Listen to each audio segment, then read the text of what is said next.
am here with a special guest today who actually, one of the few people on earth who actually knows how to do mainframe, uh, I guess everything from, pen testing and actually, how to abuse them and talk to them and everything else. So, um, Kev, could you go ahead and introduce yourself a little bit? Yeah, sure. I'm Kev Milne. I live in Scotland. I am the father to two kids, and I've been married quite a long time. I'm cyber threat intelligence manager now, and I've done pen testing for cyber security for almost 30 years, including networking, firewalling, and all the rest of the stuff. I actually came to mainframes about 3 years ago, and I hadn't touched them up until then. But got the bug and I find them absolutely fascinating. So yeah, that's where I am at the moment. Well, pen testing on mainframes or mainframes in general are such a rare breed of person. Like nobody talks to mainframes, right? Like I mean, it's like for if you round it up for every 100 pen testers or programmers or anything else, you might be lucky to have one person in there who could actually talk to a mainframe. So why did you pick mainframes, or what made you what drew you to mainframes? Uh, Basically, so I work for a large bank and we were looking at sort of thing. Well, one, to try and save some money, and two, I led the pen test team at that point, and I said, "Hey, we can do the pen testing in mainframes. How difficult can this be?" Right? Little did I know that it was a huge steep learning curve and there was a massive ecosystem out there. So trying to find information out about it and trying to get access to a mainframe was very, very difficult. Took me a year to get access to a mainframe. Luckily, we have open source versions of that and some videos on YouTube. And I started listening to a guy called Phil Young and Chad Rickensrud, who were the only two people who were really doing this and really saying we need to test these things. And basically, over the space of a few months, started to understand how they worked. And so basically, I caught the bug and decided, and I was able to do the testing at the bank that I was at. Then I realized, hey, I've got to create a course here because I'm going to have to teach the rest of the guys in the team to be able to do this as well.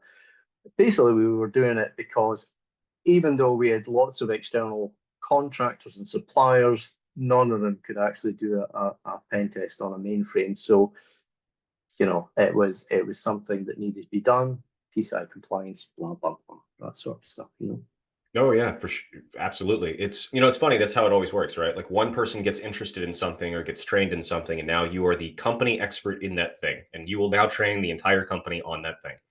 So that's Yeah, yeah, absolutely. Luckily, I love that sort of thing, so it's not a problem for me. But yeah, it was a steep learning curve, but it needed to be done, and it's more difficult than I thought it would be. But now I'm there. It's an extra string to the bow, which is useful. oh yeah. I mean, for sure. I mean, like I said at the beginning, I genuinely, I've been doing this along like the cyber physical security stuff, and the amount of people that I've met who are like, oh yeah, I program or pen test or do something with mainframes. I could probably count it in one hand, man. I mean, it's a really really rare skill to have. And I can only imagine with the legacy, languages that they're talking, it's probably an annoying thing to learn. You're coming from like, Python where it really holds your hand on everything to something, that's written basically in Cobalt and Fortran. Yeah, absolutely. So we are now part of the Mainframe Hacker Society. So there's probably around about 20 of us all together. We do this and we call ourselves basically unicorns, hacker unicorns, because we're so rare.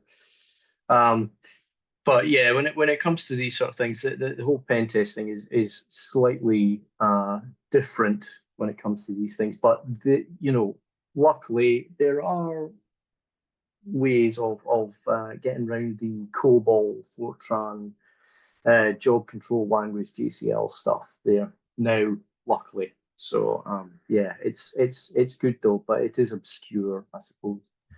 So are there any kind of because I genuinely don't know. Are there any kind of like helper languages or helper softwares or something that help, you know, bridge the gap between basically 1970s coding languages and, you know, what you're running today when you want to talk to the mainframe? I mean, is it still as obnoxious as it would be if you were programming something in 1970, or is it actually easier today? Uh, it's not actually, once you log in, it's not too bad at all. So, for example, we have a thing called TSO, which is the equivalent of a bash shell, right? And instead of a dollar prompt, you've got a ready prompt, and the commands are slightly different. I think where it was difficult to learn this originally is because the language is different. So when we talk about memory, we're talking about storage. When we talk about hard drives, we talk about DASD. And we talk about LPARs instead of virtual machines. And, you know, and I was saying, I remember asking the question, why is it they don't just change the language? And it's like, well, they were there first. We've invented the changes. So if you don't boot a mainframe, you IPL it, which will program load. So, you know, I think all these things were quite tricky. So, but I mean, basically, you're still connecting to Telnet, you're still connecting to FTP, you're still connecting to SSH, HTTPS, and you still have APIs into the mainframe. You still got all of these things that are now there connecting to a massive, powerful machine that is split into various virtual machines. So it's still a box. It's still a box. It may run some COBOL code, but if you're not sure what that code is, you know, there's always artificial intelligence or any of these sort of things, and that's good for converting or understanding or looking at security and things like that. Obviously, don't take your code out and put it on the internet. That's a bad idea, but you Yeah, know, yeah. it's easier to understand now. Yeah, I had an image of in my head of somebody, you know, some mainframe programmer is like, well, I don't understand what this error code is. Let me just dump, you know, the syntax on for the mainframe onto some Chinese based, you know, new AI system and see what it says. Let's not be doing that sort of stuff. No, I mean this is the thing. You know, I mean I've talked to Phil and various other people who Soldier Fortran, he calls himself, and you know he's been doing pen tests and found vulnerable code from the 1970s, and I'm aware that there's lots of code like that running because it just runs, right? There's no issue with it, and even the latest machines will still run the old code because they're all backward compatible. And he's gone, we need to fix this. Who wrote this code? And the guy's either A, retired or actually died. So that in itself is a vulnerability. So, you know, it's interesting stuff though. So nobody knows how some of it works. So they don't want to touch it. Yep. If it works, just just leave it alone. I've talked to and worked with a lot of IoT or OT people in OT environments, and I was kind of surprised the first time an OT pen tester kind of mentioned to me, you know, he was showing me you know, kind of what their standard operating procedure is in case all hell breaks loose and everything goes wrong. And there was a phone number and a guy's name, and it's just like in case of emergency, call this person. And it's some guy who retired like, you know, 5, 10 years ago, and they weren't joking. It was like, no, that like literally, like if something really really goes wrong, pull this guy out of retirement, offer him anything he wants to come back and fix the problem, because we don't know the spaghetti code, you know, the millions of lines of obnoxious spaghetti code and all these, you know, function calls and everything else. So yeah, Yeah. that's not surprising that the same type of thing is kind of in. I mean, I don't know if you have that same standard operating procedure, but it's not surprising that it's all legacy stuff. So you know, nobody really knows how it works, or well, you know, how it was written. Yeah, absolutely. I mean, I think one of my friends said, well, you've got job control language, which is, you know, the you used to have punch cards, and punch cards used to go in a hopper. And you know, there's certain films you can watch from the 1970s, and you can see these sort of things. It's quite hilarious. But job control language is sort of based on that. And you know, somebody said to me, well, nobody's ever written job control language from scratch because there's always been something that's been there for the last 30 years. You just update it or things. So you know, who knows what half of this stuff is actually doing, and whether it's still relevant a lot of the time. That's a valid point. Um, so okay, so as somebody who does not, you know, go after mainframes, what are some, if any, kind of common myths about mainframe security, or anything that you think, you'd like to debunk? Is it that they're super complicated and nobody can get into it? Is that they're, I don't know, whatever. Is there any kind of security myths around mainframes that are interesting to you? Yeah, first of all, people think that it's some of the attitudes that actually come from some of the older guys in mainframe, that we've still got a lot of people, a lot of young people now coming into mainframes and looking at that sort of thing.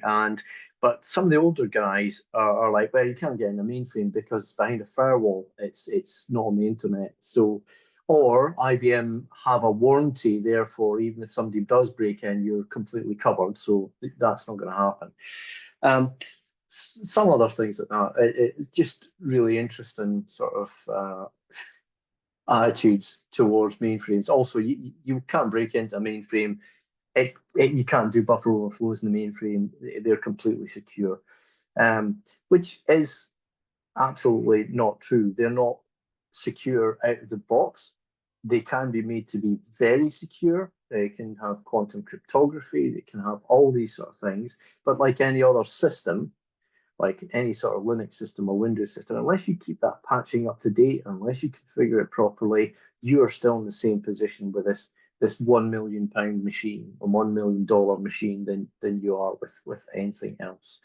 So that's it. The idea is that you can't break into them, and I think I've got a book probably coming out at the end of the year if I manage to get through the editors at No Starch Press, and they finally agreed to allow some of the chapters to go. But you know that's, I mean, it's all tricky sort of stuff, but it's very interesting. That is interesting.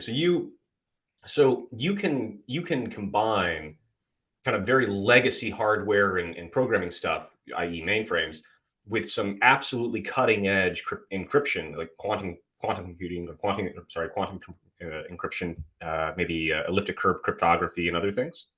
Did I hear that right? Or Uh, yeah, absolutely. So when it comes to mainframes these days, there's no such thing as legacy, really. I mean, I've interviewed people in the past in pen tests, and they've come in and gone, they they've come on and said, "Oh, right, so you still run mainframes? That must be legacy stuff." And no, I mean, mainframe, for example, Z16 mainframe that came out in May 2022, that has 40 terabytes of memory on it. It can hold up to 500 petabytes of hard drive space. They have AI built into the Telum processors, which are all five gigahertz each, and you can run them 200 of them in parallel, right? It can do 25 billion instructions per second and run through 800 to a billion transactions per day. So that's 20,000, 25,000 transactions per second. So these machines are absolute beasts.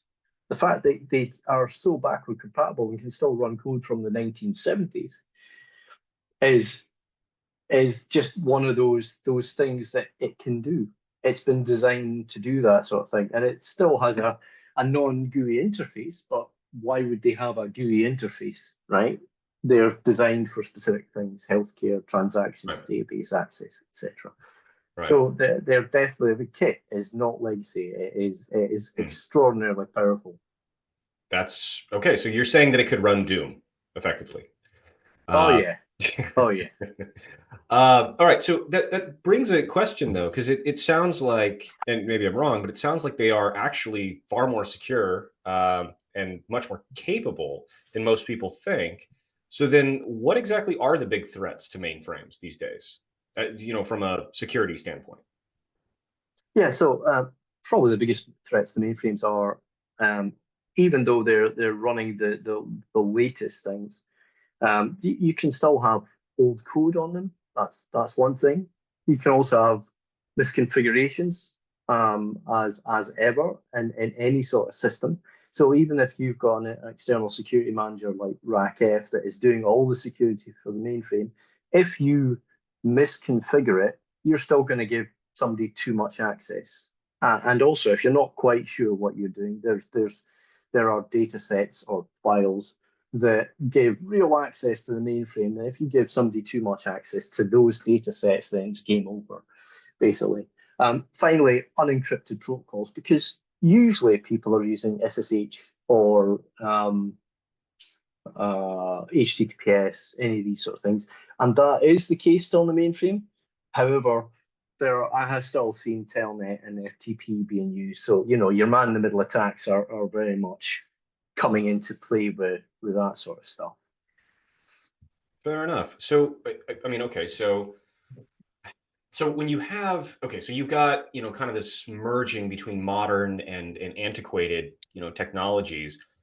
Does that in and of itself bring in any type of vulnerability? So like, let's say that you wanted to communicate, like a Citrix environment, talk to the mainframe or a jump host, or you want to talk to it through Linux or whatever. However, you're trying to integrate, this, it sounds like you're trying to integrate this mainframe that can do both the modern and the antiquated. Does that in and of itself bring in like security vulnerabilities, or is that not really an issue? Yeah, absolutely. The mainframe will still run APIs, right? So we've got a thing called ZOS Connect. So you're integrating APIs. Because it does so many banking transactions. So if you look at standard transactions, if you swipe your credit card, or you use your direct debit card or any of these sort of things, that is a banking transaction that goes straight generally to a mainframe. Also, if you pay your mortgage or you pay your rent or you get your salary, these are batch jobs that happen on the mainframe, right? Now, these have got to be connected to the mobile applications, standard applications. And so now APIs are being plugged into what we call CISS, or a customer information control system, that was once upon a time this nice green screen that people type data into. So everything is integrated straight to the database at the back end. That means you suddenly have issues potentially with SQL injection attacks and input validation and anything else that you might have with any database sitting on any system. So it still is the same sort of thing. But they're running the banking transactions and the mobile applications that allow you to transfer money. So, big target. Yeah, that sounds like a big target because on the one hand, it seems like the mainframe is very secured by sequestering it away, right? Like the whole PCI compliance thing, you can't go from the internet to the mainframe directly. There has to be some segmentation. But it sounds like anytime you use any form of payment card, you are in some way, shape, or form talking to the mainframe. I imagine that that's probably also true for ATM transactions or any type of credit card transactions. So with so many things all over the world talking in some way to your mainframe, how exactly do you secure it? Because to me, that sounds just like a website. Like everybody can, anyone there in the world can talk to the same thing.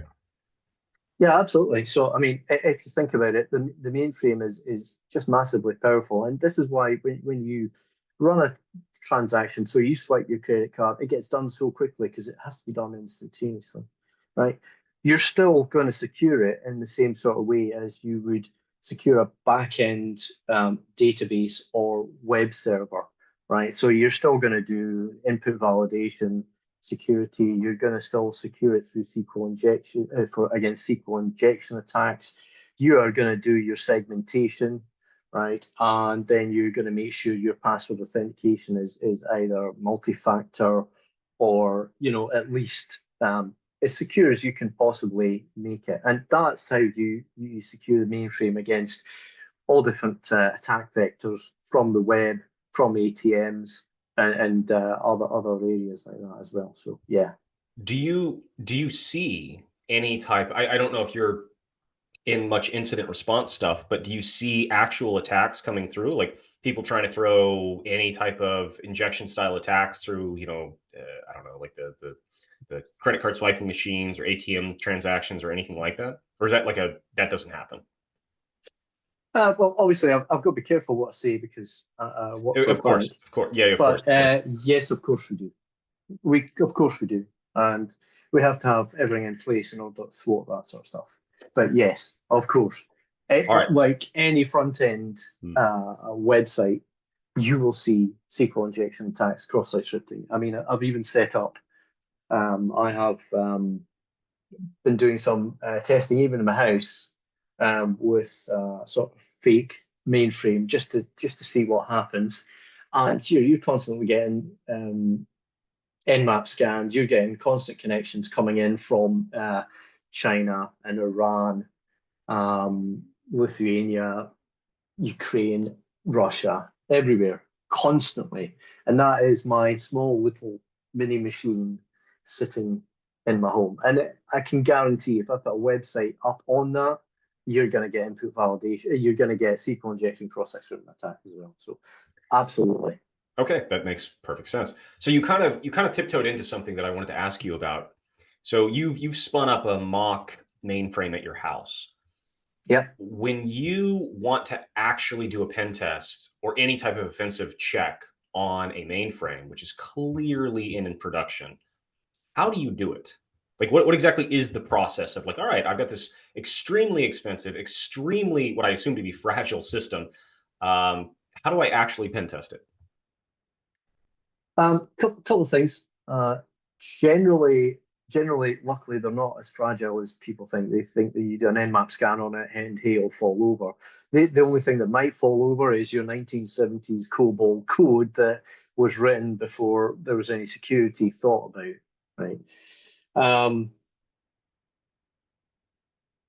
Yeah, I mean, that is really the main thing. So with regards to production, we will tend to test in the test or development environments or NFT, so as near to production as we possibly can. Where I work, our development systems are very, very close to production because they have to make sure that everything is absolutely right and works before they promote it to production. So that is what we do. When it comes to some of the stuff that might be required in production, and that might be PCI compliance because I'm aware that PCI compliance has to be tested on production. We will likely audit it and be much more careful because we can't afford to have those transactions going down. But it's kind of like any system in the bank there. But yeah, test is where we do all our testing generally. Luckily for us, it is very, very close to production. Okay, fair enough. So it sounds like you're kind of making a clone of the mainframe, and then you're testing that kind of like a copy. Is that right? Or are you actually, did I hear that correctly? 100%. And Okay, we'll also test the backup one. So, I gotcha. mean, obviously, there's lots of fault tolerance here. We will always do the one that is not currently in production at that point. That honestly, that makes perfect sense. I've done a lot of ATM testings, and we kind of have the same kind of idea. Now, one question that I have is when I so you will often get, maybe not often, but sometimes you'll get where you say, as the security guy, I think that there's a problem here, or I think that we need to do X, Y, or Z, and you get pushback from the client. And if you can't answer this, I totally understand. So, for example, in physical security, one of the pushbacks that I will often get is, well, we don't really need to run a pen test because we know that you can already break into the building, so why bother? Do you ever have when it comes to mainframe security, do you ever have any like pushback, or what typical pushback could you see from a client? Oh, we don't need to do that for this reason, or that's not a security issue because of whatever.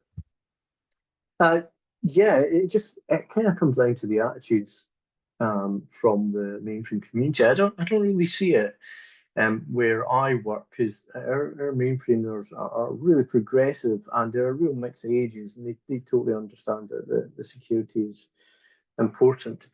But I have seen people saying everything from, oh, well, don't touch the mainframe because if you scan it, it'll fall over.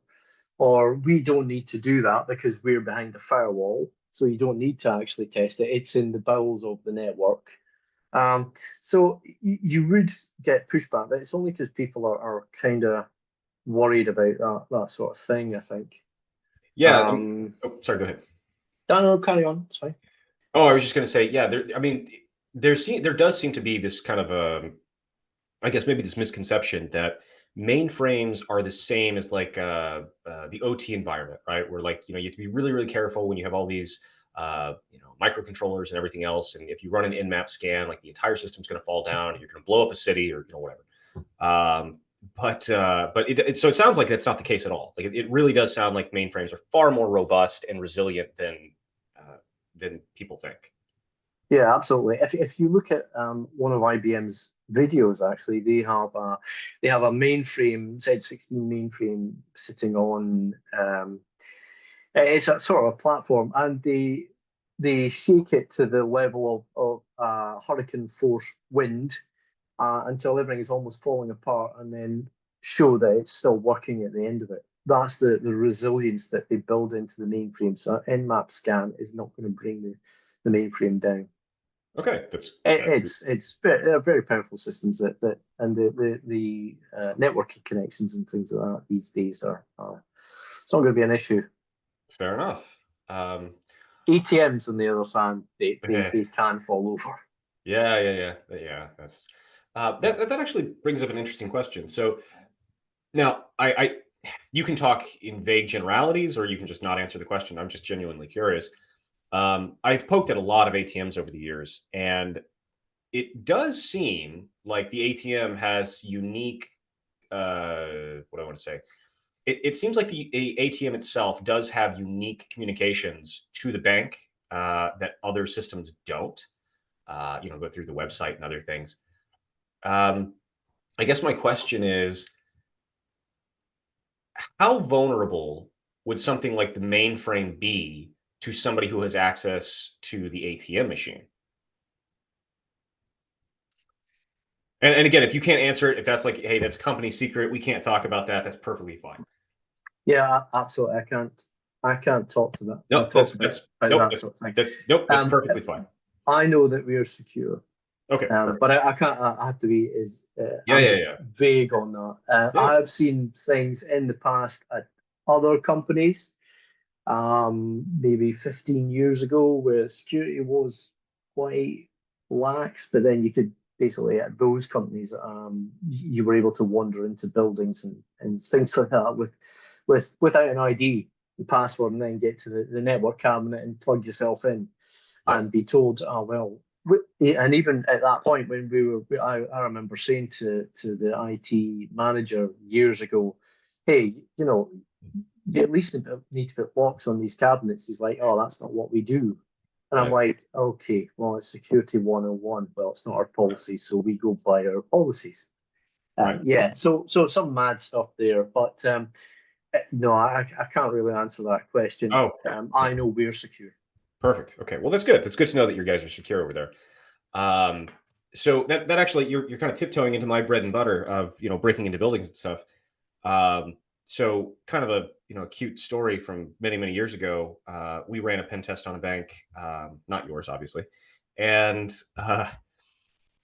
we basically at the end of the day we convinced somebody to simulate what would happen if you kind of ran PCI compliance testing as far as segmentation is concerned, but you added a physical component to it. So for anybody who doesn't know, PCI payment card industry compliance testing is you just have to have a third party come in every once in a while if you're a bank and make sure that you're not doing anything stupid. And one of those stupid things that you could be doing is you attach the mainframe directly to the website, right? Like if you can go to bank.com and then somehow pivot to the mainframe, like that's a big no-no. It has to be segmented away.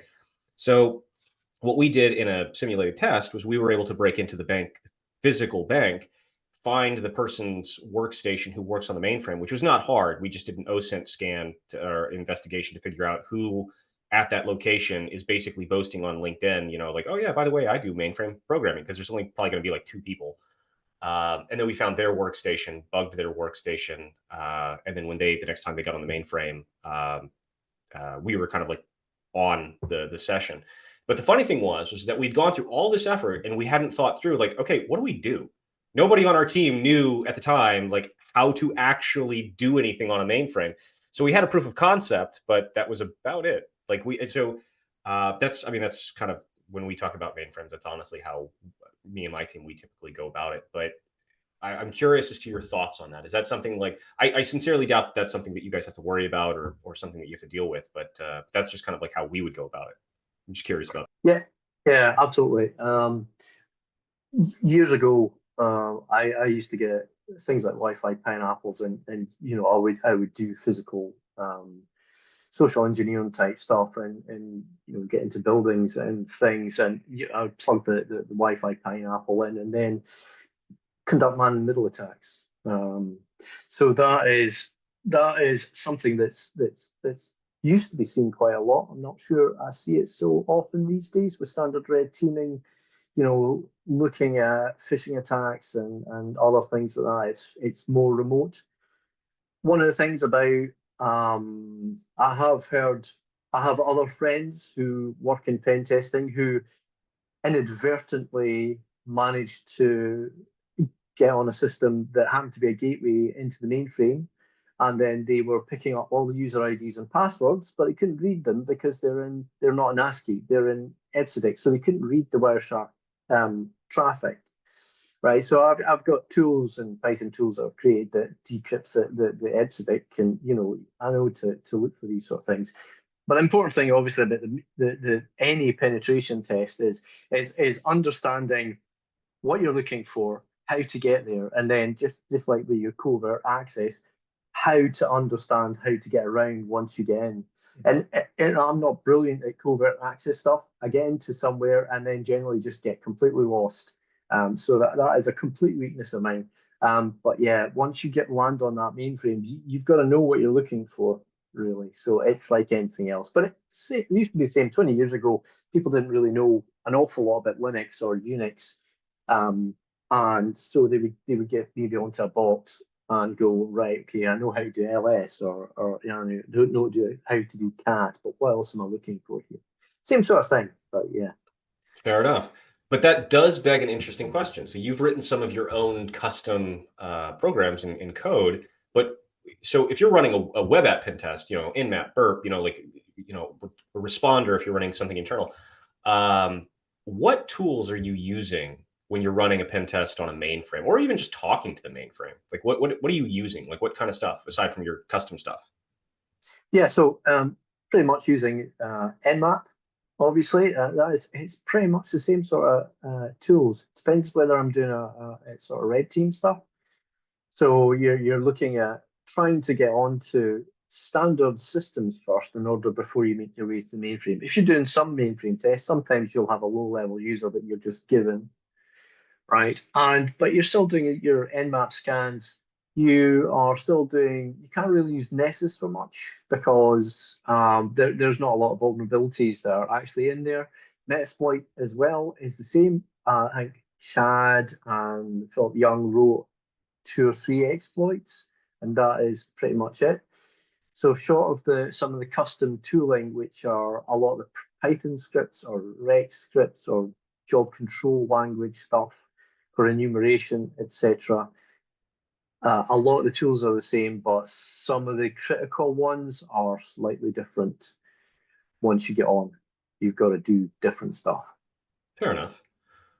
Do you guys have so I obviously the mainframe is protected in a whole bunch of ways from segmentation and firewalls and everything else, but do you have some type of SOC or some type of active monitoring on the mainframe to like see if any malicious code is running through, or if anybody's doing something that they shouldn't, or is it just kind of the whole front heavy security where all the security is around the mainframe and then we don't really test or check what's going on the mainframe? Yeah, yeah, no, you've still got the same sort of monitoring. So the monitoring will still come into the SOC for anybody who's trying to make connections, whether they're TLS connections or EBCDIC connections or any of these sort of things. Once you're on the mainframe, the RACF database, you've got IBM Health Check. You've also got another thing called Z Secure or Z Secure, which will do all the logging and will do all the monitoring. And then it's a whole massive ecosystem. This is the biggest thing about the mainframe that I found. I thought, well, it's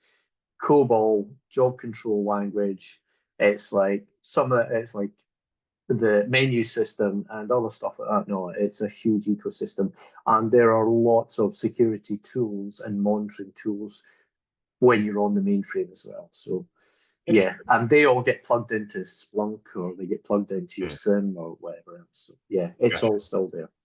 You've mentioned EPSIDEC several times over. Could you tell me about what that is and how it's used? Yeah, sure. So standard connections. So say you're using Netcat or you're doing any standard TCP connections, that they are usually using ASCII code, right? Which is the 7 character code.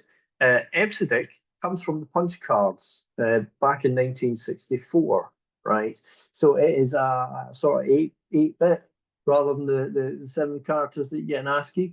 Um, and it's slightly different. So if you try and capture traffic, all you get is a bunch of at signs. So it just it looks it's different when it comes to reading the traffic in Wireshark, right? It's the communications protocol that AS400s or I series and mainframes use. But it is perfectly decodable if you know what you're looking at. The reason why they did that is because in 1964, IBM had already implemented this before ASCII came out. So they just thought, well, we'll just leave it, even though they helped out with the ASCII protocol as well. Yeah, yeah, that whole Uh, like if it's not broken, don't fix it thing. Yeah, okay. Backward compatibility, yeah, Right. yeah, absolutely. Yeah, that's interesting. Punch cards. Wow, man. I am just old enough to have kind of known punch cards, but just barely. Yeah, that you're talking some seriously old stuff there. Yeah, absolutely. We used to have guys in our team who remembered the punch cards and things like that. But there's a few films on Netflix and various places like that, which are quite hilarious, really, to be honest. Where you see people actually, getting a bunch of punch cards and feeding them into what like a hopper, and they go flying through, and then they come out the other side, and that's how you programmed all your Fortran code or COBOL code or any of these things. You know what I mean? And they wrote job control language off the back of that, and it I think the guy it was 1964, and the mainframe that was really the one that broke the mold was the first system that you actually the system was the first one that ran different pieces of software, right? So if you wanted a computer system, you programmed the system, it did one thing, and that was it. But in 1964, they decided to build the IBM 360, and it was part of the Apollo space mission, and that's one of the reasons that they did that. And it had to be adaptable, so they could have one big machine, and you could program it, and it would do lots of different stuff. So but that's Interesting. kind of where that came from. But job control language was built at the same time, and the guy who built it said this is the worst programming language ever written by anyone ever. And that was the guy at IBM that said that. And it is a pig, shall we say? Fair enough. I mean, it's not wrong. I mean, programming like if you even if you just look at semi-modern languages, like the difference between C and Python today, I mean, it is night and day different. So I can only Yeah, imagine trying to program in something in the the 60s and 70s. it's assembler that is the one I look at and go, I have no idea what is going on. Absolutely zero. So yeah, it's interesting stuff. Absolutely. So that does kind of beg the question, though, of so I know if I got asked to hack a website or do a Wi-Fi test or do an internal network test, I know kind of the steps that I would take, to do all these things. But if you were tasked with running a mainframe pen test, what exactly are the steps? Are you running recon? Is it just like what exactly like what are the steps that you're running through when you're going to be tasked with okay, do your your here's a mainframe, here's the IP address, go get it. It depends if it's an internal test or an external test. So let's just look at let's just imagine we're doing an external test on a red team test, which I think more mainframes should be involved in these sort of things because a lot of time red teamers they get in and the crown jewels is Active Directory, right? And I'm like, well, that's not really Active Directory using the crown jewels. Okay, you've got that, but you haven't got in the mainframe. That is the bit that has the all the money on it. That is the one that's doing the transactions. So yeah, I would absolutely start off with Austin. That's the first sort of thing. Austin recon any of these sort of things. Find out who the mainframers is. If you've got a RACF guy who's an intern, that sort of thing, even better. Then you're trying to generally, if you're out external, send some phishing emails in order to get onto some sort of workstation. Then you're from there, you're using man-in-the-middle attacks, or you're using anything else to try and get pivot onto the mainframe. Once you're on the mainframe, you might have low-level access. It depends, but you're starting to then look at privilege escalation like anything else. And you know we look at slightly different things. So we look at things called surrogate access or authorized program facilities. So surrogate access is whereby you have some batch job, which is running some code and has an authorized user with a higher level of authority with surrogate user. And you will then, if you're able to look at the code, you might be able to change it and run the code and upgrade your privilege escalation. Second part is authorized program facility, which is APF. And these are a bunch of libraries or directories where all the code in there has full access to the mainframe. If you can get in there or add something to that, then you can escalate your privileges. Once you get to special, which is the highest level on the mainframe, game over. That's it. Obviously, the important thing is the output, the report. So, you know, that's the stuff that I think a lot of people who are on Hack the Box and things, they try to root a box. When I'm looking for a pen test, I want to see the statement of work. I then want, or the scope. I then want to see the methodology, and I want to see that the actual work being done. But then we need to see the output, because the output in the report is what people are going to read and fix, hopefully. Oh yeah, you're absolutely right on that. I mean, the ability to actually the thing that sets you apart from being, good versus excellent is your ability to help the client mitigate the actual problem. I mean, That's right. kind of one of the things that I say is like, look, anybody can break into 90% of facilities physically with a brick. That's not usually what clients care about. They care about, if you throw a brick through the window and I take 2 steps inside and you're already in handcuffs, they're going to look at that as a win. But if you can, it's the question of any actual vulnerabilities you find, can you actually walk the client through solutions to resolve it in a way that doesn't break the bank, it's reasonable, and it actually has efficacy as far as, hey, 5, 6, 7 months down the line, it's still fixed. It's not something like, well, it got fixed for 2 weeks and now it's broken again. So one question that I have, you mentioned on the mainframe that there are actual privilege levels. So how would you go about privilege escalating on a mainframe?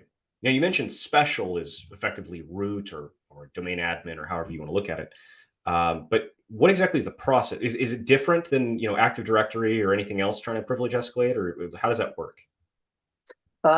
Yeah, I would say, yeah, I would say it's probably slightly different. This is one of the things that was difficult, a steep learning curve and things like that. You've got to understand um, some of the memory location stuff. You've also got to understand things like authorized program facilities and surrogate access. And none of these words mean absolutely anything to most people, right? But at the end of the day, what you're doing is you're adding code into special programs that have full access to the mainframe, right? It's so basically when you get onto a system, you may have access level none, which is user level.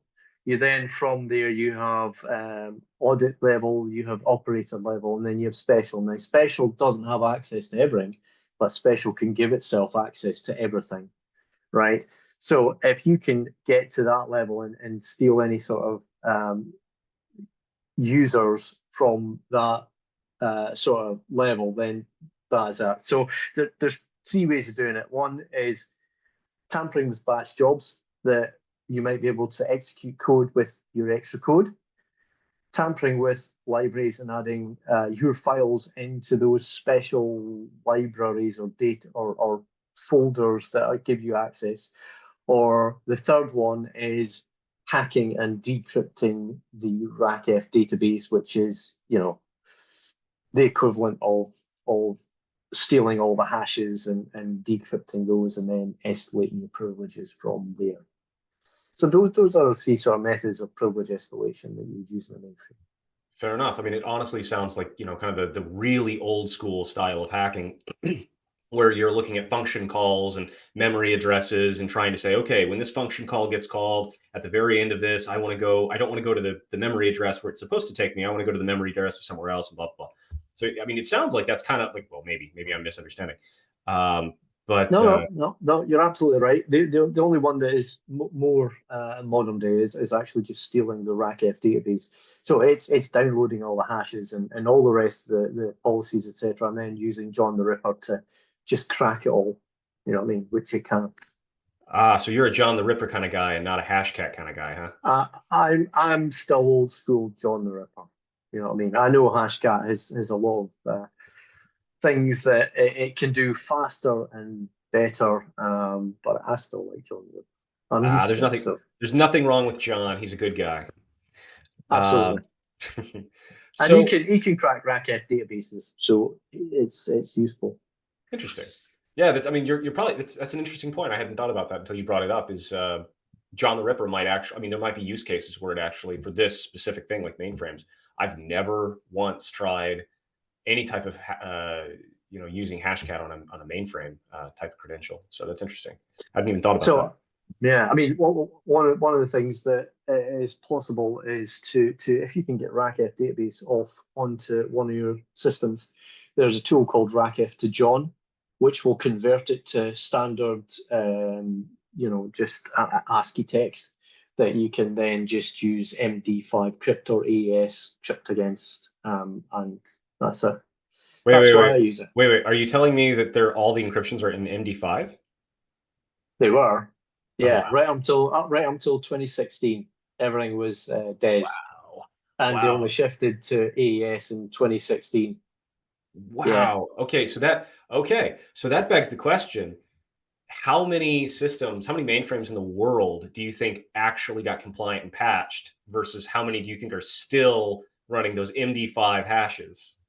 I've I have no idea, but I would say quite a lot. And one of the reasons being is unless I mean, one of the things that you might find, and one of the top 10 vulnerabilities that you find on on mainframes, is that passwords don't get changed. So if the password doesn't get changed after the time that the AES encryption was implemented, it will still be encrypted in DES, right? So you could say, oh, we've got AES encryption, great. Right. If you haven't done anything with those passwords, because they might be application passwords, they're still encrypted in DES. How many others have been shifted? It depends how much money you've decided to spend on going from a Z14 up to a Z16 server. You know what I mean? Okay. So it's not as simple as just patching a software, kind of thing. You actually have to upgrade. You have to actually upgrade hardware or something, or is it a software upgrade, or because it sounds like It, it's a big it, deal. yeah, it's a software upgrade. It's a software upgrade. So Okay. you move. So the operating system that runs on the mainframe is called ZOS or ZOS in the UK. Sure. And it's currently on version 3.1, which is super secure and really, really actually pretty good out of the box. But some of the older versions aren't absolutely brilliant. And it's been a real fight for people like Soldier of Fortran and Big Indian Smalls, who've gone to IBM and places and these other folks and gone, hey, these vulnerabilities that you think are okay, they're not okay. So that's been quite a fight, you know what I mean? Oh yeah, for sure. That's kind of why I brought up earlier. It's like, what kind of pushback do you get from clients? And that's a common pushback where security people will be like, no, this is a vulnerability, and they're like, it's fine. Yeah, exactly. Nah, that's fine. Is kind It's of fine. pretty common. Right. And then fast forward a few years, they get some kind of catastrophic breach, and they're like, oh no, who could have seen this coming? Um, Well, so when things go wrong, they right, will go wrong. So of it's course. maybe low risk, catastrophic Yep. impact. So you mentioned, okay, so with the credential encryptions. So if you were sitting man in the middle or anything else, you're on somehow talking to the mainframe, you were able to grab some of the hashes, you got low level privileges, you're able to decrypt it. Is it then just as simple as just logging in with those credentials and then poof your root? I mean, is it kind of the same type of setup as any other, I don't know, Active Directory or anything else? Absolutely. Unless you've got multi-factor authentication, in which case your man in the middle attacks pretty Oh, much dead in the water anyway. that's interesting. So mainframes actually have multi-factor authentication then. Oh yeah, Oh, absolutely. You can have passphrases on there. So but by default, you have 8 characters, uppercase only. So if you think about LAN manager hashes on an old Windows box, these things came from the original IBM LAN manager, right? And all Microsoft did was extend it a little bit. Now, you know how easy it is to decrypt LAN manager hashes or MD5. It's like instantaneous, right? yep. So by default, the DES encryption there is only a maximum of 8 characters, all uppercase. So you're like, whoa. So you can implement passphrases, multi-factor authentication, and other things like that as well, of course, and now quantum cryptography and other things. So mainframe will do that. All right. So something that's very relevant to me. The kind of the cliche joke when it comes to physical security is if I can get access to your server rack and I plug directly into it, I just bypassed all of your cybersecurity, right? Like I just gone to the heart of the thing. Is the same thing true for the mainframe? Is there any way that I could just walk up to a physical, actual machine, plug into it, and then poof, I'm just on it? Or does it work that way? Um, like anything else. So, for example, I mean, if you're on the machine, it's pretty much game over a lot of the time. Okay, so it's going to be the same whether you're doing Windows servers, Linux servers, desktops, or any of these sort of things. But it depends if you're walking up to a rack where you have that a terminal sitting there that you've got access to, and whether somebody's actually logged into it. So if they've been daft enough to leave the cabinet open and you have a terminal connected and it is sitting at a ready prompt, which is equivalent to the dollar prompt, it will game over. Good to know. All right, it's for all the physical pen testers out there going after a mainframe. There you go. Now that said, this does bring the really important question: if you are doing a pen test and you do manage to get onto the mainframe, what do you do? Like, is it enough to so as somebody who deals with mainframes all the time, if I was tasked with running a test on your bank, and let's say I somehow managed to get to the mainframe, is it enough to just tell you, hey, this was the attack vector I did, here's how I got onto it? Or would you expect me to actually poke at the mainframe? Because I assume that would be a big no-no. It depends on the scope. So, for example, if you're doing any mainframe, like anything else, if you're say trying to get onto a Linux box, and the goal is to just go onto the Linux box, then that's all good. If you've got a database at the back end, it's like we want you to steal the credit cards because we've given you credentials to allow you onto the box anyway, low-level credentials. What can you do from there? So it's all going to be coming down to the scope. Fair So enough. can you steal credit cards from the database, or Hmm. can you get to special, or Right. these sort of things? Okay, fair enough. Now, I assume that only the higher level privileges can actually talk or actually view the unencrypted credit card data. Is that correct, or is it any privilege level on the mainframe can actually see and access, or at least view the unencrypted, PCI data? You're going to have database administrator type level access. So yeah, it's unlikely that you're going to be able to just physically, steal the hard drives, or, I mean, which I've seen in the past, people just going, "I'm just taking hard drive, thanks." It's all RAID. Um, so yes, it's these things are always going to be encrypted. So in order to be able to read the data, you're going to have to be the database administrator, or you're going to have special access, which will give you database administrator access.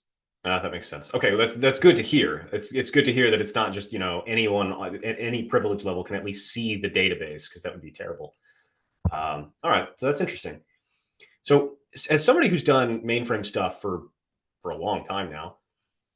What is something, if any, that you've come across that's either really surprising, silly, any good war stories, or surprising stuff that you've come across in your tenure of poking at mainframes? Um, Generally not in mainframes because the last 3 years or so I've been working on mainframes at basically this where I've worked here. Um, Generally war stories or daft stories. I used to do a lot of PCI pen testing and travel around the world. So in Serbia and Ghana and the US and Canada and places like that. So when I was in Ghana, it's a simple thing. Being a pen tester, being a hacker, it's like, can I have is there anywhere I can get a coffee?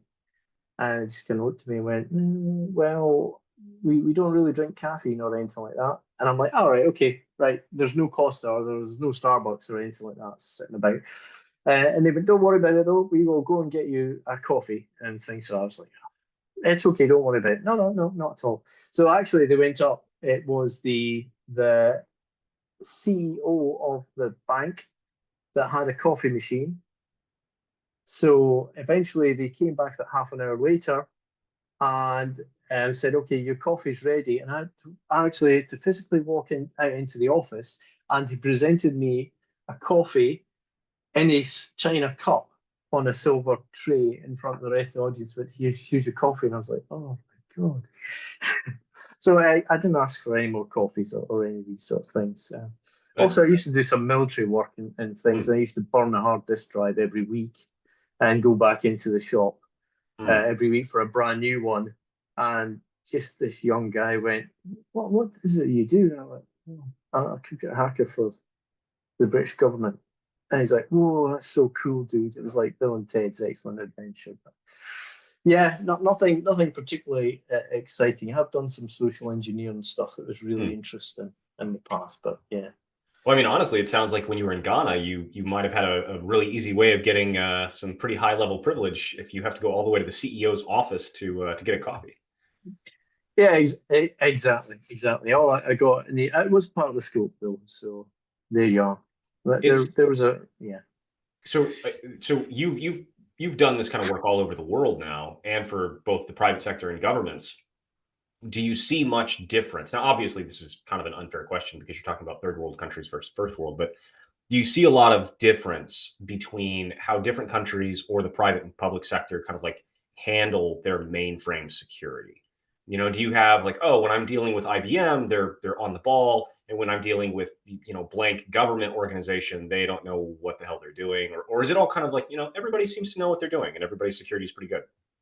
Well, I can give you an example. So I was 10 years ago, I was doing some work for a bank, doing some consultancy. And so in the space of 2 months, 1 month I went to Serbia, and the fall 1 month I went to Ghana, and the following month I went to Serbia. So I expected it's from working for the same bank, and they were entirely different. So in Ghana, they had a pretty much a DMZ, and they put everything in the DMZ unpatched. But they're like, well, we've got a DMZ, so everything's absolutely fine.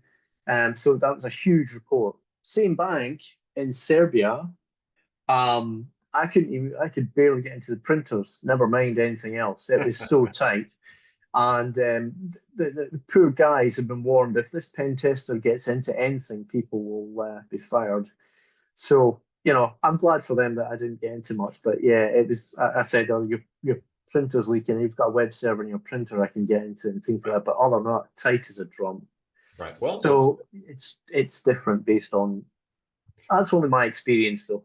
Oh no, that's honestly that jives very well with mine. Like so when you're trying to break in physically to break into a system or a bank or whatever, oftentimes going out to a branch office in the middle of nowhere might be the easiest way for you to grab a badge or something else, and then you go to the headquarters, or then you use whatever you stole from the branch office to.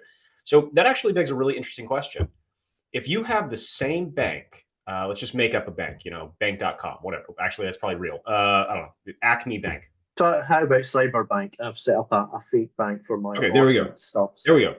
So we've got your fake bank, and let's say that your yeah, fake bank has a headquarters that's super secure in Edinburgh or London, and then it's got a branch office in Ghana.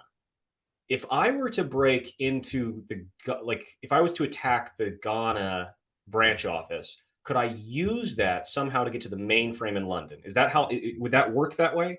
If I went after that branch office, could I go after the other one, or is it, oh, you'd have to go after, I just how it, I don't know. That's just an attack vector I was thinking of, so I was just curious to run that by you. Yeah, I mean, you're like anything else. If you can get into the branch office and plug yourself into um, maybe any sort of network connection and run about there, then you've got access as much as anybody else has to the actual network. So if you've happened to plug yourself into, whether it's a Unix administrator, a Windows domain admin, if you've managed to compromise their credentials or get in man-middle attack with them, it doesn't matter which type of system it is. If they've got access from there, yeah, you will have access. So obviously, branches are can be weak spots, um, because you think about the amount of security. So I mean, yeah, I mean, if you think about the amount of security that you've got trying to get into the main building or trying to get into the data center of a large bank, you're gonna really struggle. Whereas if you want to get into the network cabinet of a branch, you might not struggle. Yep. Yep, that's exactly right. Yep. So it all right. So one question that I'm really curious about, I'm sure a lot of people who are listening to this are curious about, but how do you actually get into mainframe pen testing? Because all right, so you kind of reverse engineered it. You spent a lot of time and effort and energy kind of developing it. But if somebody's listening to this and they're like, hey, you know what, this sounds interesting to me. How do I actually do it? Like, so what would you recommend to people if they're like, hey, I'm interested in getting into mainframe stuff? What do I do? Where do I go? Right. So I find it quite difficult to get into, and one of the reasons for that is something that I find is a bugbear of mine. IBM do not make it easy to get sort of access to mainframes. Um, you can get a 3-day trial, which you can renew constantly. So you've got some access to that. You've also got the Hercules free to download mainframe, which I've got on my Raspberry Pi, and I've done a few things for that. But then it's kind of better now than it used to be because you have got various YouTube channels and there's hundreds of videos, and there are a few other things there that you can actually look at. Um, but the thing with IBM is there's masses of information out there. They write lots of red books, but you've got to trawl through it all. So what I'm doing with No Starts Press at the moment is I'm writing a book called Hacking Mainframes, Breaching the Impenetrable Fortress, and I'm hoping from there to that's going to be released. People will take up, have interest. All the information that I've gleaned over the last 3 years and all my experiences, etc., are going to be in there. So people will then understand right from the history of mainframes right through to red teaming of how you would do it and all the protocols and all the rest of the stuff. It's all in one place. And then from there, I'm trying to starting to look to push IBM for, hey, come on, people need to be able to train on these things. They need to be able to do research. So don't hold everything back. I'm also trying to write some more tools and extend some of the free open source systems such as Hercules, and maybe make some training courses that that will be freely available on my GitHub so people can do this sort of stuff, because it really was and it's been the same for everybody else who's in the mainframe hacker society as well. But luckily for me, I had them, and I'm sort of standing on the shoulder of giants. They had to do it all on their own, and they had probably more of a fight than I did. So that's what I would say. Yeah, Start with Hercules. Look at anything from Soldier of Fortran and mm. Moshix, and that's a good start. And hopefully, wait for the book. It'll be end of the year that'll be out, and then everything will be in the one place, and we folk can go from there. Yeah, that sounds great. I mean, I'm probably going to buy a copy of your book for sure, just to read it and poke at it and see how it works. I mean, mainframes are a really, really interesting beast, and obviously they're not going to go anywhere. Um, do you see any trends coming in, like with AI or anything else? Like, is the world of mainframes changing, or is it still kind of like, it's always going to be the same thing? It is changing. Obviously, you've got some hybrid stuff there, which brings its own security risks and own issues. A lot of people still see it as legacy, so they're thinking, "Oh, we need to get off the mainframe," but they're still hanging about.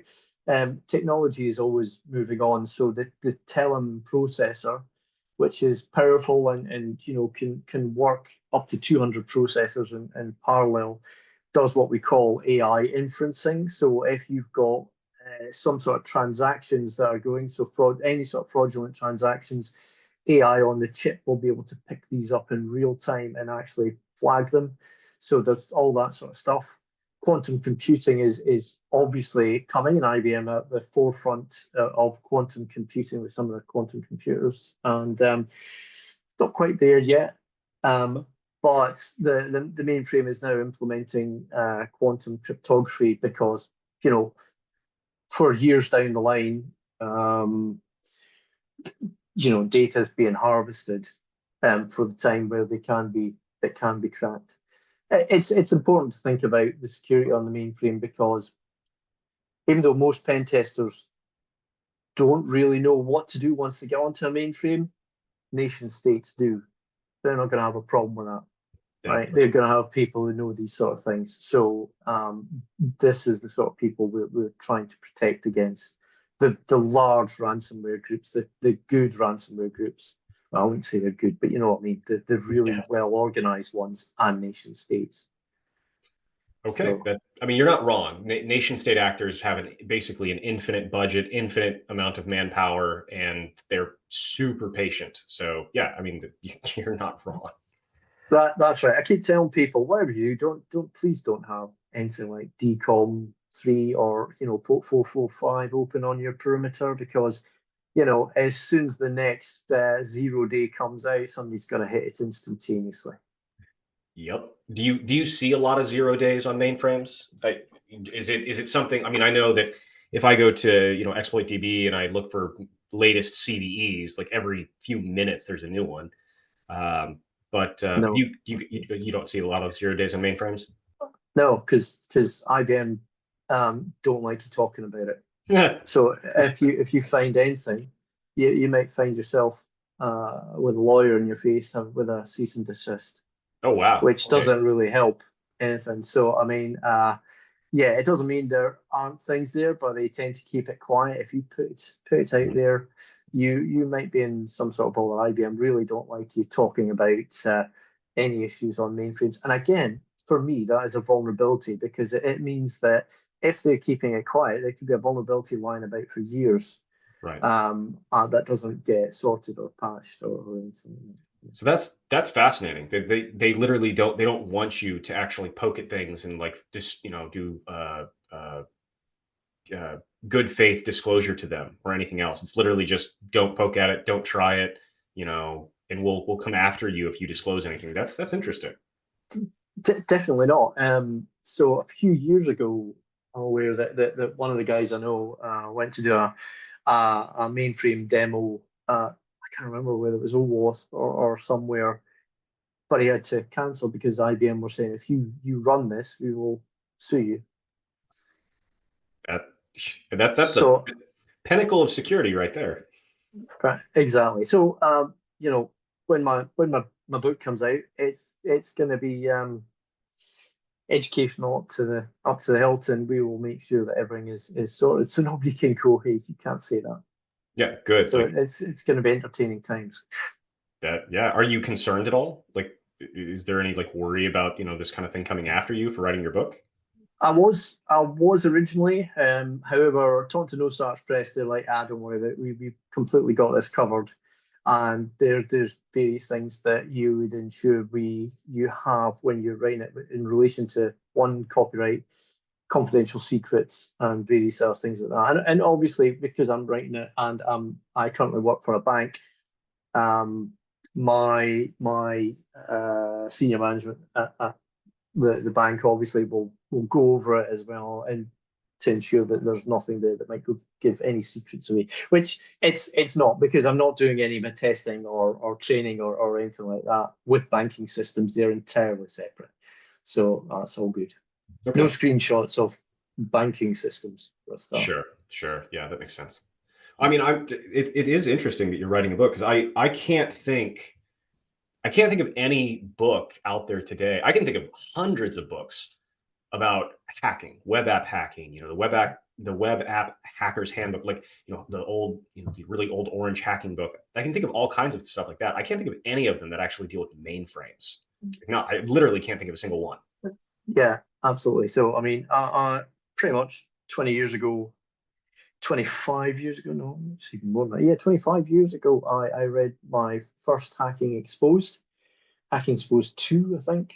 And I was like, wow, this is amazing. And since then, there's been hundreds and hundreds of hacking books and things. And I'm like, there's no point in me writing a book, because they've all been done.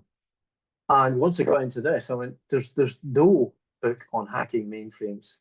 Yep. And so I went and taught I was actually on a mainframe hacking course with Big Engine Smalls, Chad Rickensrud, who worked for Broadcom. And I said, look, you guys are the guys, him and Phil Young, Soldier of Fortran. I'm writing a book with no starch press. I put in the proposal. You're not going to be offended at this, are you? I mean, I'm not stealing your thunder or any of these sort of things. And they're going, oh my God, thank God somebody's actually finally writing the book. They ran training courses, they did all the rest of this stuff, but they just didn't want to sit and write a book. So yes, this will be the first book on hacking mainframes ever. And you said it's going to come out at the end of the year? Yes, yes, yes. Perfect. All right, that's awesome. Let's definitely looking forward to that. In the meantime, though, where can people find you? Where can people follow your work, or do you have a GitHub, LinkedIn, or anything like that?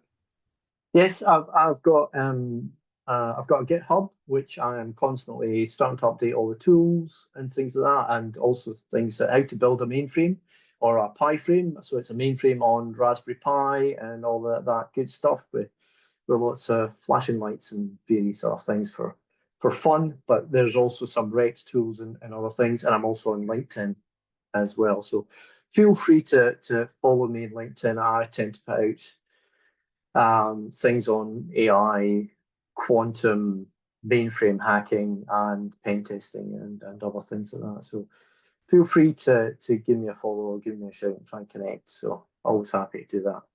Perfect. Excellent. And kind of the final question that I like to ask people is, if you had the ear to the world, or let me say it this way, what is the one thing about security, whether physical, cyber, mainframe, anything, that you think that we should be discussing, but we're not? At the minute, there's sort of discussions on it, but people just, I think, they still think it's a bit futuristic. What I am most interested in and sort of scared of is the combination of artificial intelligence with quantum computing and artificial general intelligence. If, as a defender, we're not implementing these, the attacker is going to become extremely powerful. And just the processing power and the speed with which things can be decrypted and the intelligence that is in there is the sort of thing that I find kind of most scary for the future as someone who's trying to defend large systems. Because the combination of the two is going to be, well, I use AI all the time for various things, and I find it jaw dropping every single day. Combining with quantum, yeah, we could be in trouble. I think that's a perfectly valid point. I mean, and you're not wrong. Like you know, if Google or anybody else, if they can, if they can break standard encryption with a quantum computer, I mean, what do you do? I mean, yeah. So it's That's it. That's why there's so much data harvesting going on just now, because people are waiting for the time that the quantum computers are stable enough to just be able to crack everything.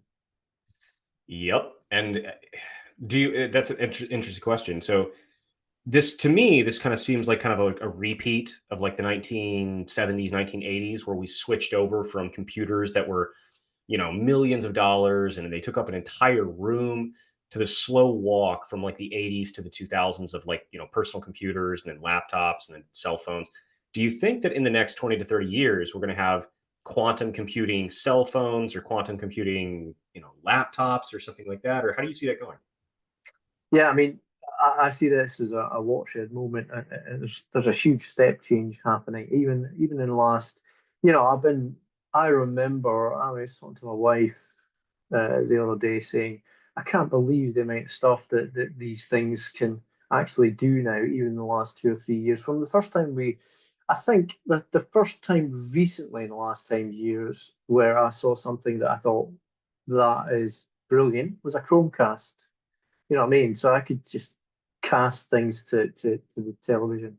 And from there, everything is just accelerated. So then you've got Alexa, which is artificial intelligence and is constantly listening to you, which I should totally think about rather than just accepting.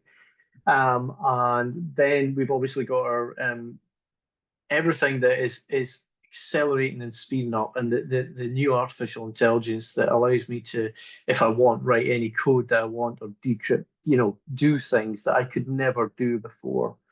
Um, and yeah, I mean, we're talking maybe 6 years before quantum computing is there, but and once that happens, maybe 30 years time, we've got big changes. 20, 30 years, but I get it wrong all the time. I always think it's going to take a lot longer than that, and you're shocked by some change that suddenly happens. Well, yeah, sure. I mean, I'm not, I mean, nobody here has a crystal ball. I was just asking your opinion. I mean, yeah. But I mean, I think that we can all agree that unless some cataclysm happens, we are on the path to, kind of going down that road, whether it takes 5 years, 50 years, 100 years. I think that we can all agree that unless something drastic happens, we are all on the path to having, more powerful processors, more powerful this or that, or, better AI and everything else. So you're definitely not wrong. I really, really believe that, we are at kind of, as you said, a watershed moment where everything is going to change, and it's going to start changing at faster and faster paces, to the point where, I mean, what is that? So many science fiction movies where you basically say, that the beginning of the end was when computers could start improving upon themselves. Yes, artificial general intelligence. It's once they can start understanding themselves, working out for themselves, it can be game over and things like that. And there's so much bandwidth and things like that now. This is why I can't really tell how the future's gonna be exactly, because 20 years ago I remember installing an 8 megabyte pipe and thinking, wow, this is absolutely huge. And now I've got gigabit in my network at home. It's just mind-boggling. I would never have believed that we could actually have that speed. Um, I mean, Never mind, you paid $30 a month for it, something. yeah, you're not wrong. I mean, it's just getting better and better with time. All right, Kev, thank you very much for coming on. I really appreciate, and I'm sure everybody listening to this really appreciates, being one of the few people out there who is a serious expert when it comes to mainframes. So thank you for taking time to talk to us and discuss some stuff. And if anybody, wants to reach out to Kev on LinkedIn or anywhere else, please do so. No problem. Really enjoyed it. Thanks very All right. much, Brian. All right. Thank you, man. All right. All Take right. care, everybody. Bye-bye.